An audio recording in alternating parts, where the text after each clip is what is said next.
Please like, comment, share, and subscribe to my channel. Bismillah ar-Rahman ar-Rahim. Alhamdulillah wa salatu wa salamu ala Rasulillah wa ala alihi wa sahbihi ajma'een. Amma ba'd.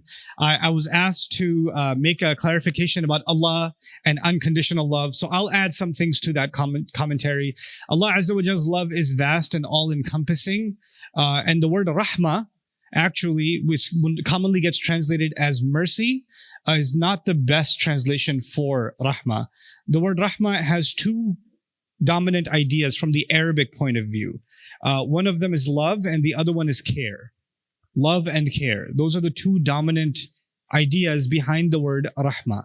So the word mercy is maybe a third level meaning, but not the first level meaning of the word. And if you haven't heard me talk about that before, I'll briefly mention why that's important to know.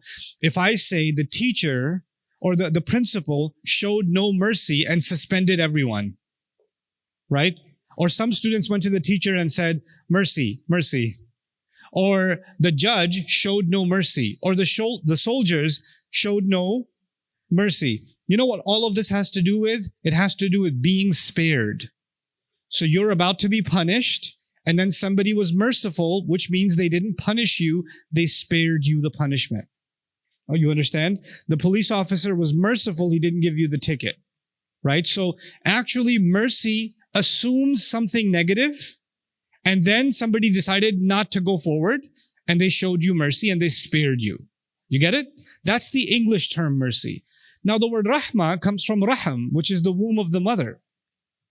And the womb of the mother is a place where two things are happening. As the baby is growing inside the belly of the mom is increasingly loving the baby more and more. And the baby is being taken care of in every single capacity.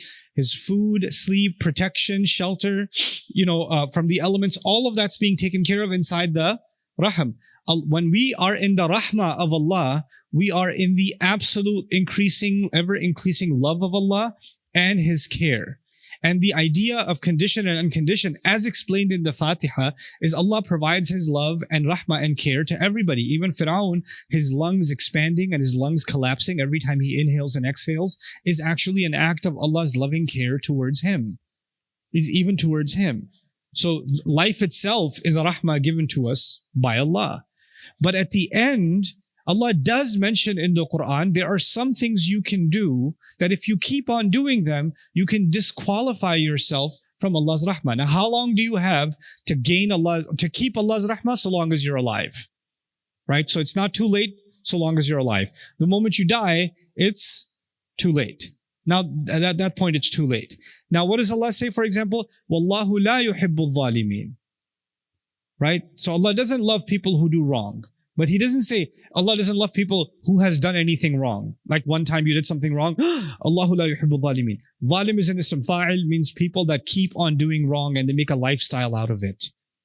Right? So those kinds of people, they close the doors of Allah's love themselves. They close that door on themselves.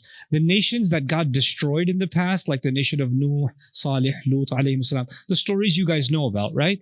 Those days when those punishments came, for those few moments, or that day, or that week, سَبْعَ لَيَالٍ وَثَمَانِيَةَ أَيَّامٍ حُسُومًا, for those days, the doors of Allah's love and care for those people closed. They disqualified themselves from Allah's love. That's what happened with them.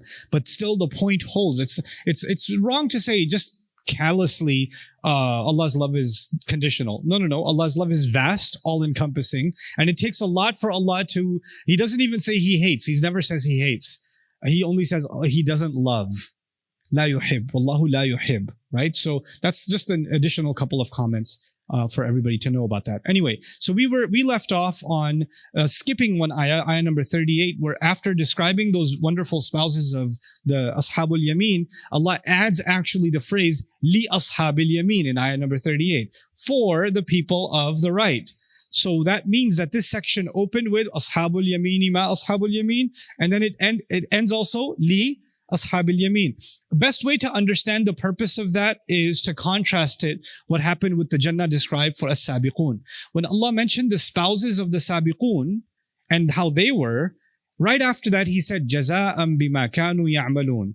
This is a compensation for what they used to do. This is compensation for what they used to do.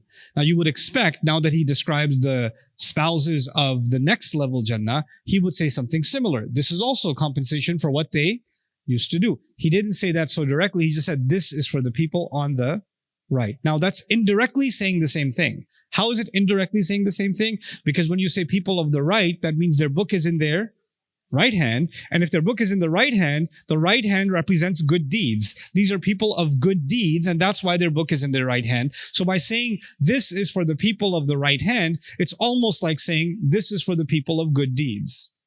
This is for the people of good deeds. So that's one way to understand that. But still, there is an important distinction. For the people of us, among the Sabiqun, Allah did conclude by commenting directly on their actions. He said, Jaza'an bima kanu ya'malun. And this is important to note because the people of Sabaq, the people that got ahead of everybody else, their actions were in fact remarkable actions. There are lots of good deeds, but then there are some super special, awesome good deeds that are above and beyond, a cut above the rest. And those have to be acknowledged especially. So they were acknowledged especially. Now, the people who got saved, they still did good, they passed. But that's more a favor from Allah than anything else, right? They did their part, and Allah in His Rahmah added some bonus credit points and allowed them in. And then He gave them way more than they could ever have deserved even, right? So what we're getting here is fadlan min Allahi wa ni'mah, like Allah has given us more than we actually deserve. We barely passed and we're being treated like royalty. In fact, when someone is in this Jannah, when you're reading these ayat, you're like, oh, okay, this is kind of a normal Jannah. But if you and I make it there, and when you and I make it there, and may Allah give us the highest level of Jannah, but when we're there, we're not going to feel like, oh, it could be better. That's not going to be your feeling, you know? Like, yeah, I don't know, my accent changes when I say that, but it's subconscious. Because I think I learned it from my dad. I love my dad. My dad, like, the best compliment he will say is good. Like, that's as far as it goes. Like, there is no excellent. It's like, good. If you could just get a good, life is good after that. But then Allah is now further reinforcing one idea, that Allah is going out of His way to take care of the people of the right. So you should at least try to be the people of the right. So He opened with Ashabul Yameen, ma Ashabul Yameen, and then added an extra topping at the end, Li Ashabil Yameen. Thullatum min al-awwaleen wa thullatum min al-akhirin. Now, we're get to the scary part now. Wa Ashabu Shimali ma Ashabu Shimal. Now Allah says, and the people of the left, oh, what is going to become of the people of the left? What can you imagine of the people of the left? The ma, this istifham, is not the people of the left. Who are the people of the left? Not who, what? What do you think the people of the left are? Meaning, what state do you think they're in? What horrors do you think they're facing? What fate do you think they're about to meet? So, kul ma ya'ti fil bal, like everything that comes to the imagination is all targeted at the same time with just that echoed question, ma ashabu shimal. Now, the first obvious thing is, why are they called the people of the left? لِأَنَّهُمْ يَأْخُذُونَ كُتُبَهُمْ بِشِمَالِهِمْ. They're taking their books in their left. And by the way, you should know that the book, there's two things described in the Quran about the people who get their book on their left hands. May Allah not make any of us from them. These people will get their book in their left hand and it will be behind their back, وَرَاءَ ظَهْرِهِ. And they don't have control over their limbs, so they cannot pull their arm forward because their limbs are no longer under their control. So they have their book, it's bad, but it's in their left hand and it's behind their back. So it gets even worse because now they don't even know how bad it is. The people that get their book in their right hand, guess what happens with them? Ha umuqra'u kitabiyah inni dhanantu anni mulaqin hisabiyah fahuwa fi 'ishatin radiyah. He says, hey, come check out my book. Look, even this smile I did, even this hug I gave this person, even this, all of it counted. Allah wrote everything in here. Check it out. They're calling people to look at their report card. And the guy who gets the book in his left hand, he's got it behind his back. He can't even see it himself. So the guy behind him is like, oh. He goes, what? Tell me. You know? That's his state. Wa ashabu shimali ma ashabu shimal. But there is a clear contrast. There were at least two levels of Jannah described, right? Sabiqun and then Ashabul Yameen, the first and the foremost, and then the Ashabul Yameen. So you would expect to balance the equation, you would get multiple, at least 2 levels of what? Jahannam also, just like there were for Jannah. There's an interesting, nuanced answer, multiple answers to that question. So let's read something that I read today from Dr. Fadl Salih Hassan Rai, who I love to death. He's so amazing. Allah protect him. فأنا لما أقرأ هذه وأقرأ هذه. He says, when I read this part, meaning the Jannah part, and then I read the Jahannam part, أحرص على الأفضل فأحاول أن أقدم الخير. Or actually, when I read the higher level Jannah and I read the next level Jannah, I get inspired to do more good to qualify for which one? To the higher one, right? لكن الذي سيدخلهم جهنم. But however, the people who is going to enter into Jahannam, هو سيشتوي بمجرد دخولها لا مجال للتمايز. He says the person who Allah is going to put in the hellfire, whether he's in the lowest part of the hellfire or the upper part of the hellfire, they're going to burn anyway, right? So nobody's going to be like, I wish I'm like on the 3rd floor, not the 8th.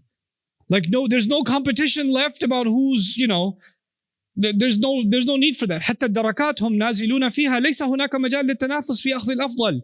The levels that they're going to be thrown into, there's no room for any competition. I want to just be in a better level Jahannam. Like doesn't make any sense. لما كان في الجنة مجال منافسة للأفضل كان عندنا الاثنان. That's why, because there is room for competition in Jannah, that's why there's 2 mentioned. Now, the other thing also is, are there 2 levels in Jannah or multiple levels in Jannah? There's multiple levels. But as I told you in Arabic literature, when you mention 2, what can 2 represent? Many folds, right? There's another interesting question that a sister brought up, and I think that's important to add to this discussion. If you notice in both descriptions of Jannah, before we get deep into this stuff, in the descriptions of Jannah, you notice that there was a party, there was drinks, there was water, fruit, there was gatherings, etc., which means men and women. It's everybody.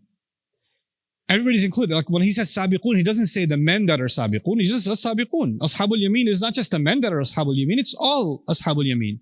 But all of a sudden there's mention of the spouses and their females. So clearly that is exclusive for who?